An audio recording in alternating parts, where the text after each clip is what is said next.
गांधी प्रफुल्ल पटेलांनी असं म्हटलंय की तुम्हाला राज्यसभेवर पाठवायचं हे तुम्हीच त्यांना म्हटले होते त्यावेळेला 4-6 महिन्यापूर्वी त्यावेळेला होय त्यावेळेला माझं ऐकलं नाही. आणि आता म्हणजे मी काही लहान खेळ नाही का तुमच्या हातातलं.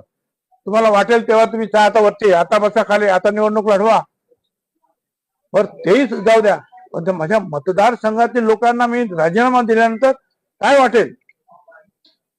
आणि मी त्यांना सांगितलं मी नक्की जायला मला जायचं आहे पण मला थोडे दिवस द्या.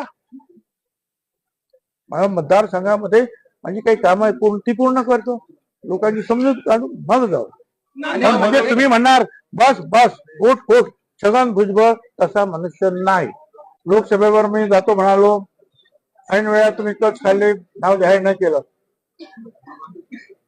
राज्यसभेची जागा आली मी म्हटलं मला जाऊ द्या त्यांच्या सुनीता पॅन्ट पाठवायचं मी म्हटलं बघ ठीक आहे.